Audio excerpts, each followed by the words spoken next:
ನಮಸ್ಕಾರ ರೈತರೆ, ತಮ್ಮ ಹೆಸರು? ಮುನಿಯಪ್ಪ ನಾಯಕ್ ಅಂತ. ಮುನಿಯಪ್ಪ ನಾಯಕ್. ನೀವು ಇದು ಯಾವ ಬೆಳೆ ಬೆಳೆದಿದ್ರಿ ಇದನ್ನ?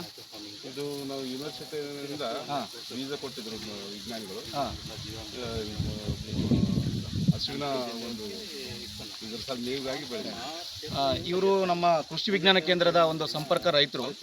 ಇವರು ಕೆಲವು ದಿನಗಳ ಹಿಂದೆ ನಮ್ಮ ಕೃಷಿ ವಿಜ್ಞಾನ ಕೇಂದ್ರಕ್ಕೆ ಬಂದು ಅವರು ಮೇವಿನ ಬೆಳೆಯ ಒಂದು ಬಗ್ಗೆ ವಿವರವಾದ ಮಾಹಿತಿ ಕೇಳಿದರು. ಆವಾಗ ನಾವು NDRI ಕಡೆಯಿಂದ ಒಂದು ನಮ್ಮ ಕೃಷಿ ವಿಜ್ಞಾನ ಕೇಂದ್ರಕ್ಕೆ ಬಂದಿರತಕ್ಕಂಥ ಬೀಜಗಳನ್ನ ರೈತರಿಗೆ ನಾವು ಅಂದರೆ ಮೇವಿನ ಜೋಳ ಇದು ಉಚಿತವಾಗಿ ರೈತರಿಗೆ ಕೊಟ್ಟಿದ್ವಿ. ಇವರು ಮುಖ್ಯವಾಗಿ ಈ ಒಂದು ಭಾಗದ ಪ್ರಮುಖ ಸಾವಯವ ಕೃಷಿಕರು. ಇವರಿಗೆ ಸಾವಯವ ಕೃಷಿ ಬಗ್ಗೆ ಬಹಳ ಅಪಾರವಾದ ಒಂದು ಪ್ರೀತಿ.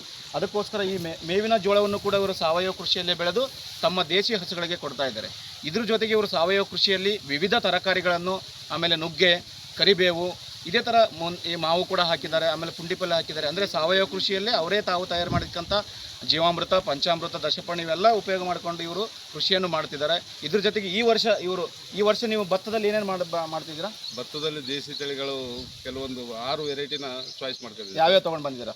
ಈಗ ನವಾರ, ಕಾಲಾಪಟ್ಟಿ, ಚಿಟ್ಟಿ ಮುತ್ಯಾಲು, ಮೈಸೂರು ಮಲ್ಲಿಗೆ, ಇನ್ನೊಂದು ಕೆಂಪು ರೆಡ್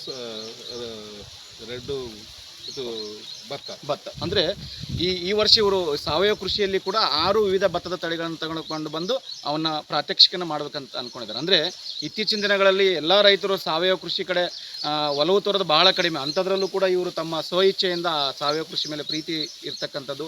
ಇವರಿಗೆ ಮುಖ್ಯವಾಗಿ ನಮ್ಮ ಕೃಷಿ ಇಲಾಖೆ ರಾಯಚೂರು ಕಡೆಯಿಂದ ಕೂಡ ಹಲವಾರು ಅಧಿಕಾರಿಗಳು ಭೇಟಿ ಮಾಡಿ ಸರ್ಕಾರದಿಂದ ಸಿಗ್ತಕ್ಕಂಥ ಸೌಲಭ್ಯಗಳನ್ನು ಕೂಡ ಕೊಟ್ಟಿದ್ದಾರೆ. ಅಂದರೆ ಒಂದು ಸರ್ಕಾರದ ಯೋಜನೆಗಳು, ಕೃಷಿ ಇಲಾಖೆ ಒಂದು ಕೆಲಸ ಮತ್ತು ಕೃಷಿ ವಿಜ್ಞಾನಗಳು, ವಿಜ್ಞಾನ ವಿಶ್ವವಿದ್ಯಾಲಯ ರಾಯಚೂರು ಎಲ್ಲರಿಂದ ಇವರು ಸಲಹೆ ಪಡೆದು ಅದರಂತೆ ಅವರು ಕೃಷಿ ಮಾಡ್ತಿರೋದ್ರಿಂದ ಇವತ್ತು ಈ ಒಂದು ಭಾಗದ ಸಾವಯವ ಕೃಷಿಕರಾಗಿ ಬೆಳೆದಿದ್ದಾರೆ. ಆಮೇಲೆ ಸಾವಯವ ಕೃಷಿ ಇರಬೇಕಾದ್ರೆ ಮಣ್ಣು ಯಾವ ಥರ ಇರಬೇಕಂತ ಅನಿಸುತ್ತೆ ನಿಮಗೆ?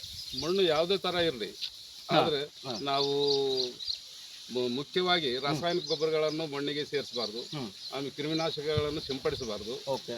ಆಮೇಲೆ ನಾವು ಹಸಿರೆಲೆ ಗೊಬ್ಬರ ಭೂಮಿಗೆ, ಓಕೆ, ಈ ನಮ್ಮ ತಂಗಡಿ ಅವೆಲ್ಲ ಭಾಳ ಎಲೆಗಳು ಸಿಗ್ತಾವ. ಮೊದಲು ನಮ್ಮ ಹಿರಿಯರು ಹಾಕ್ತಿದ್ರು, ಅದನ್ನ ನಮ್ಮ ಮಣ್ಣಾಗ ಕಲಿಸಿ ಇದು ಮಾಡಿ ನಾವು ಜೀವಾಮೃತ, ಗೋಕೃಪಾಮೃತ, ವೇಸ್ಟ್ ಡಿಕಂಪೋಸರ್ ನೀರು ಕೂಡ ಇರಿಸಿದ್ರೆ ಆಟೋಮೆಟಿಕ್ ಆಗಿ ಮಣ್ಣು ಹದಾಗ್ತದೆ. ಅಂದ್ರೆ ಇದೆಲ್ಲ ಮಾಡೋದ್ರಿಂದ ಸಾವಯವ ಇಂಗಾಲ ಪ್ರಮಾಣ ಭೂಮಿಯಲ್ಲಿ ಜಾಸ್ತಿ ಆಗಿ ಭೂಮಿಯಲ್ಲಿ ಇರ್ತಕ್ಕಂಥ ನೀರು ಹಿಡಿತಗಳ ಶಕ್ತಿ ಜಾಸ್ತಿ ಆಗುತ್ತೆ. ಆಮೇಲೆ ಭೂಮಿ ಫಲವತ್ತತೆ ಆಗಿ ಸಾವಯವ ಕೃಷಿಯಲ್ಲಿ ಆಮೇಲೆ ರೋಗನು ಕೀಟನು ಕಡಿಮೆ ಆಗ್ತಾವ. Okay okay.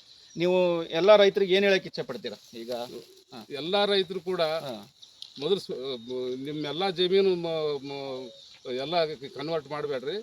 ಮೊದಲಿಗೆ ಒಂದು ಅರ್ಧ ಎಕರೆ ಪ್ರತಿಯೊಬ್ಬ ರೈತರು ಸಾವಯವ ಪದ್ಧತಿಯಲ್ಲಿ ತಗೊಳ್ರಿ. ನಿಮ್ಗೆ ಸ್ಯಾಟಿಸ್ಫ್ಯಾಕ್ಷನ್ ಆದ್ರೆ ಮುಂದೆ ಅಂದ್ರೆ ಈಗ ಒಂದು 10 ಎಕರೆ ಇತ್ತಂದ್ರೆ 1 ಎಕರೆ ಅವರು ಸಾವಯವ ಕೃಷಿಗೆ ಮೊದಲ ವರ್ಷ ಅವ್ರು ಪರಿವರ್ತನೆ ಆಗಿ ಅದರಲ್ಲಿ ಅನುಭವ ತೆಗೆದುಕೊಂಡು ಅದು ಚೆನ್ನಾಗಿತ್ತಂದ್ರೆ ಮುಂದೆ ಅವರು ಸಾವಯವ ಕೃಷಿ ಅಂದ್ರೆ ಸಡನ್ ಆಗಿ ಕನ್ವರ್ಟ್ ಆಗ. ನಾನು ಮೊದಲು ಅದೇ ರೀತಿನೇ ಸ್ವಲ್ಪ ಆಗಿ ಡೆವಲಪ್ ಮಾಡ್ಕೊಂಡು ಬಂದೆ. ಓಕೆ. ಇದೇ ತರ ನೀವು ಇನ್ನೂ ಏನಾದರೂ ಮಾಹಿತಿಗಳನ್ನು ಬೇಕಿದ್ರೆ ನಮ್ಮ ಕೃಷಿ ವಿಜ್ಞಾನ ಕೇಂದ್ರ ರಾಯಚೂರಿಗೆ ಬನ್ನಿ. ಆಮೇಲೆ ಕೃಷಿ ಇಲಾಖೆ ರಾಯಚೂರು ಇದೆ. ಎಲ್ಲ ವಿಜ್ಞಾನಿಗಳು ಮತ್ತು ಹಿರಿಯ ಅಧಿಕಾರಿಗಳ ಒಂದು ಸಲಹೆ ತೆಗೆದುಕೊಂಡು ಇನ್ನೂ ಹೆಚ್ಚು ನೀವು ಸಾವಯವ ಕೃಷಿಯನ್ನು ಇನ್ನೂ ರೈತರಿಗೆ ನೀವು ತಿಳಿ ಹೇಳಬೇಕೆಂದು ನಮ್ಮ ಕಡೆಯಿಂದ ಒಂದು ವಿನಂತಿ. ನಮಸ್ಕಾರ.